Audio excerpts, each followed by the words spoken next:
Have you ever felt a chill so intense it made your blood run cold? Tonight, we delve into the darkest corners of reality with four harrowing true stories that will make you question everything you thought you knew about fear.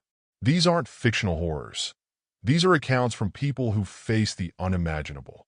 Are you ready to confront the darkness? Let's begin. Story 1. The Sound in the Walls. I bought an old house a few years ago, thinking it would be a great project to fix up. It was one of those charming, early 20th century homes, full of character but definitely in need of some work. The place had been empty for years, left to decay slowly, but I was up for the challenge. The first few weeks were uneventful, mostly cleaning and getting rid of the dust and cobwebs that had accumulated over the years.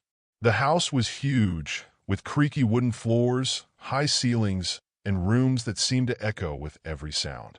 It was almost too quiet at night, but I told myself it was just because I wasn't used to the place yet. But then, things started happening. It began with small noises, faint and distant, like the house was settling. A creak here, a groan there. I figured it was normal for a place this old. But soon, the sounds became more distinct, more deliberate. It started with scratching. I first heard it while I was in the living room, working on some paperwork. It was faint at first, like something small was scurrying behind the walls. I dismissed it as mice or rats and made a mental note to call an exterminator. But over the next few days, the scratching got louder, and it started happening in different parts of the house. Sometimes it would come from the walls in the hallway, other times from the ceiling above my bed, and always at night. It was as if something was moving around inside the walls, following me from room to room. One night, the sound was so loud that it woke me up. It wasn't just scratching anymore. It was a heavy, dragging noise like something was being pulled through the walls. I lay there in the dark, my heart pounding, listening as the noise moved slowly from one end of the house to the other. I couldn't take it anymore. I grabbed a flashlight and decided to investigate. I searched the entire house, checking every room, every corner, but I couldn't find anything. The walls were solid, and there were no signs of any animals or pests. Yet the noise continued, relentless and unnerving. As the days passed, the sounds grew even stranger. I started hearing whispers, faint and unintelligible, like someone was talking just out of earshot. I could never make out the words, but the tone was unmistakably urgent, almost pleading. It seemed to come from deep within the walls, from the very heart of the house. I started losing sleep, staying up late into the night trying to figure out what was going on. I even called a contractor to check the walls, thinking there might be something wrong with the structure. But he didn't find anything unusual. No rodents, no loose wiring, nothing that could explain the noises. Then, one night, everything changed. I was lying in bed, trying to ignore the now familiar sounds of scratching and dragging, when I heard something new, a faint rhythmic thumping, like someone was pounding on the walls from the inside. It was coming from the wall right behind my bed. My blood ran cold as the thumping grew louder, more insistent. It was as if something was trying to break through the wall. I shot out of bed, adrenaline coursing through me, and grabbed the heaviest object I could find, a hammer. I wasn't sure what I was planning to do, but I couldn't just sit there and listen anymore. I started hitting the wall, desperately trying to make the noise stop. But then the wall gave way. A small section of the plaster crumbled, revealing a dark, hollow space behind it. My heart raced as I shined the flashlight into the hole, expecting to see wires, pipes, or maybe even a nest of some kind. But what I found was far worse. There in the wall was a small, cramped space just big enough to fit a person. And inside that space, there was a figure, a man, or what was left of him. His clothes were old and tattered, his skin mummified, stretched tightly over his bones. His face was frozen in a twisted expression of fear and agony, his mouth open in a silent scream. I stumbled back, nearly dropping the flashlight. My mind raced, trying to process what I was seeing. How long had he been there? Who was he? And most terrifying of all, how did he end up inside the wall? The police came, and they tore down more of the wall to remove the body. They found old, rusted shackles attached to the beams, as if someone had deliberately imprisoned the man there, sealing him up inside the wall, and leaving him to die. There were no records of who he was or how long he had been there. The house's previous owners were long gone, and no one in the neighborhood knew anything about it. The police chalked it up as a cold case, unsolvable. But I knew better. The noises, the whispers, the thumping, it was him trying to get out, trying to make someone hear him. I moved out of that house the next day. I couldn't stay there, not with the knowledge of what had happened, what I had found. Sometimes, though, when I'm alone at night, I can still hear the scratching, the dragging, the faint whispers. It's as if the sound followed me, a reminder of the horrors hidden behind the walls of that house. And I know, deep down, that wherever I go, I'll never be able to escape it. Story 2. The Wrong House. This happened a few years ago when I was living in the suburbs, in one of those neighborhoods where all the houses look the same. You know, cookie-cutter houses, identical lawns, and just a few narrow streets winding through the area. It was safe, or so I thought.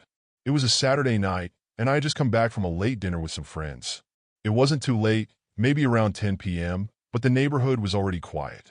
Everyone tended to settle in early, so the streets were usually deserted by then. As I pulled into my driveway, I noticed something odd. The porch light, which I always left on when I went out, was off. I frowned, thinking the bulb must have burned out, and made a mental note to replace it. I grabbed my bag and walked up to the front door, fishing my keys out of my pocket. When I got to the door, I noticed another odd thing. The door was slightly ajar. I stopped dead in my tracks, a cold wave of fear washing over me. I never left the door open. I was sure I had locked it before I left. I stood there for what felt like forever, trying to decide what to do. Should I go inside? Call the police? But what if it was just a mistake? Maybe I didn't pull the door closed all the way and it swung open. But the more I thought about it, the less that made sense. The door had a deadbolt. It wouldn't just swing open. My heart started pounding in my chest, and I could feel sweat forming on my palms. I decided to go in. Slowly, I pushed the door open and stepped inside. The house was dark, but nothing seemed out of place at first glance. I flicked on the light, half expecting to see someone standing there, but there was no one. I walked through the house, checking each room. The living room was fine, the kitchen too. But when I got to my bedroom, that's when I saw it. The window was open. Not wide, just a crack, but I knew for a fact I hadn't left it like that. The curtains were billowing slightly from the breeze outside. My breath caught in my throat. Someone had been in my house. Maybe they still were. I backed out of the room, my heart racing. I needed to get out of there. I turned to head back to the front door, but that's when I heard it. A creak. The unmistakable sound of a floorboard shifting under the weight of someone's foot. I froze, every nerve in my body screaming at me to run. The sound had come from behind me, from the hallway that led to the spare bedroom. I hadn't checked there yet. For a moment, I thought about confronting whoever was there, but then I heard another creak, this time closer, like they were moving toward me. That was enough. I bolted. I ran out the front door, not even bothering to close it behind me, and jumped into my car. I drove straight to a friend's house, hands shaking the entire time. I didn't go back until the next morning, and even then I didn't go alone. I brought a couple of friends with me. When we got to the house, everything was just as I had left it. The door was still open, the window in my bedroom still slightly ajar. We checked the whole place, but there was no sign of anyone. Nothing was stolen, nothing was out of place. The police didn't find anything either, no fingerprints, no signs of forced entry. They said it was probably just someone passing through, but that didn't make sense to me. Why would someone break into a house and not take anything? Why would they just wait?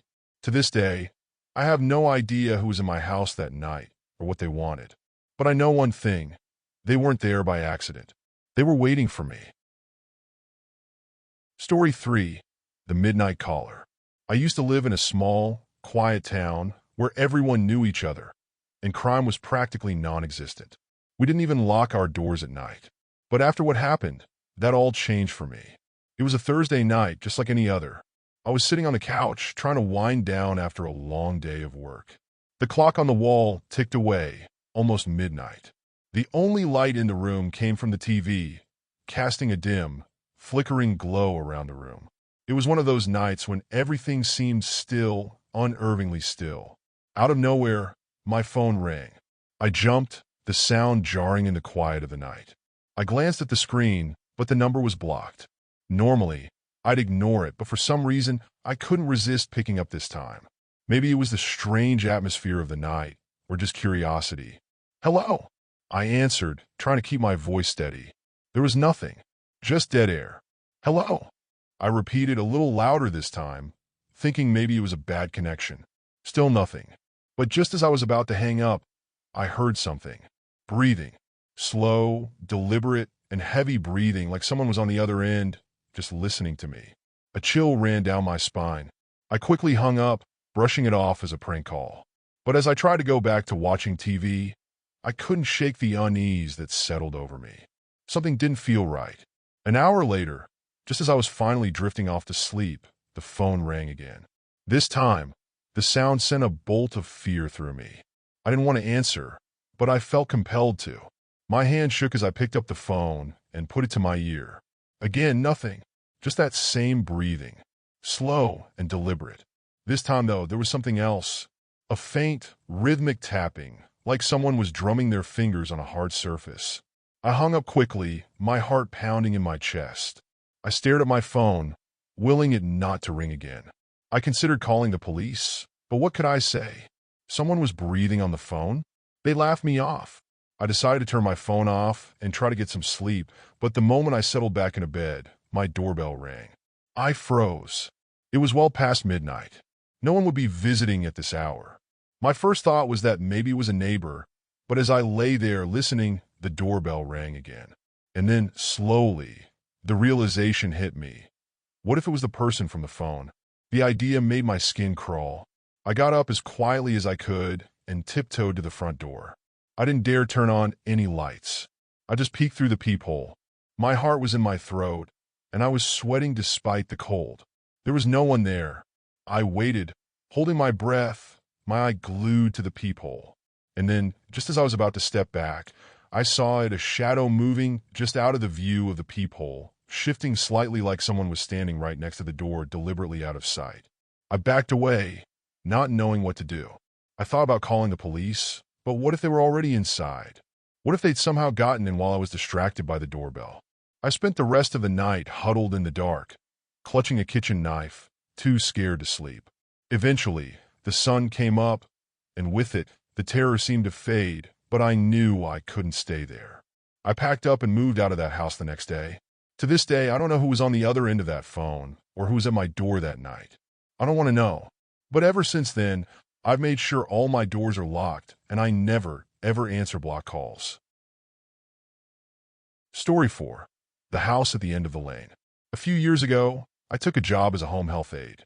The work wasn't easy, but it was rewarding and it paid the bills. One of my first assignments was to care for an elderly woman who lived alone in a large, isolated house at the end of a long, winding lane. The house had once been grand, but time had worn it down.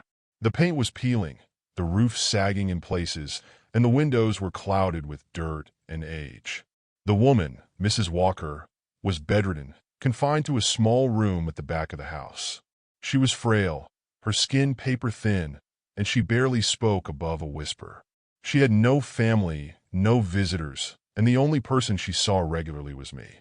My job was to make sure she was comfortable, administer her medications, and keep the house tidy.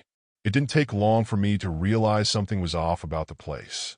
The first time I walked through the front door, I was hit with the overwhelming sense that I was being watched. The house was silent, too silent, and the air was heavy, almost oppressive. The shadows seemed to stretch longer than they should, creeping along the walls like living things. Mrs. Walker's room was the only one that was clean and well kept. The rest of the house was a different story. Dust covered every surface, and the smell of mildew hung in the air. The worst part was the attic. I had to go up there once to retrieve some old blankets, and I hated every second of it.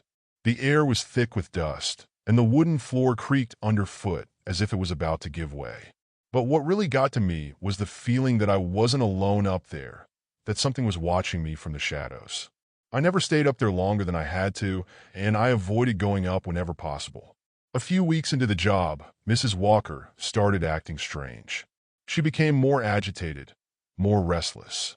She would stare at the door, her eyes wide with fear, and mumble things I couldn't understand. Whenever I asked her what was wrong, she would just shake her head and mutter something about them coming back, or they're still here. One night, as I was finishing up my shift, Mrs. Walker grabbed my arm with surprising strength. Her eyes were wide, her voice urgent as she whispered, "Don't go in the basement. Whatever you do, don't go in the basement." I was taken aback, but assured her that I had no intention of going down there. But as I was leaving that night, I couldn't shake the feeling that I needed to see what was in the basement. I knew it was a bad idea, but curiosity got the better of me. I found the basement door at the end of a narrow hallway, hidden behind a curtain of cobwebs. The door was old, made of heavy wood, and the handle was cold to the touch. I hesitated for a moment, Mrs. Walker's words echoing in my head, but then I slowly turned the handle and pushed the door open. The stairs creaked as I descended into the darkness. The air was thick, and the smell of damp earth filled my nostrils. The basement was cold, much colder than the rest of the house, and the darkness seemed to press in around me, swallowing the weak beam of my flashlight. As I reached the bottom of the stairs, my flashlight flickered, and I heard it, a low, guttural growl coming from somewhere in the darkness. My blood ran cold, and I quickly scanned the room, but there was nothing there. Just old, forgotten furniture covered in dust and cobwebs, and the faint outline of a large wooden chest in the corner. The growl came again, louder this time, and my flashlight flickered out completely, plunging me into darkness. My heart pounded in my chest as I fumbled with the flashlight, trying to get it to work. I could feel something in the room with me, something watching me, waiting for me to make a move. Finally, the flashlight came back on, and I swung it toward the chest. That's when I saw it. Scratches on the floor, deep gouges in the wood, leading from the chest to the stairs. And then I heard it, the slow, deliberate creaking of the chest's lid being pushed open. I didn't wait to see what was inside. I bolted up the stairs, not daring to look back, and slammed the door behind me. My heart was racing, my hands shaking as I locked the door and ran out of the house. I never went back. The next day, I called the agency and told them I couldn't continue with the assignment. They didn't ask why, and I didn't offer an explanation. A few weeks later, I heard that Mrs. Walker had passed away. They said she died peacefully in her sleep, but I knew better. I knew there was something in that house, something that had been waiting in the dark for far too long. And I knew, deep down, that it was still there, waiting for the next person foolish enough to open that door. As we close tonight's journey into real-life terror, remember that these stories are not just tales. They are true experiences that have left their marks on those who lived through them. From the unsettling presence in an abandoned mall to the chilling secrets of a decaying house, each story reveals a profound truth. The real monsters are often hidden in plain sight. Sleep tight and remember, sometimes the darkness isn't just outside, it's inside too. If these stories kept you on edge, don't forget to hit that like button and subscribe for more spine-tingling content. Share your own eerie experiences in the comments below, and let us know which story haunted you the most. For more real-life horror and unsolved mysteries, stay tuned and keep the lights on.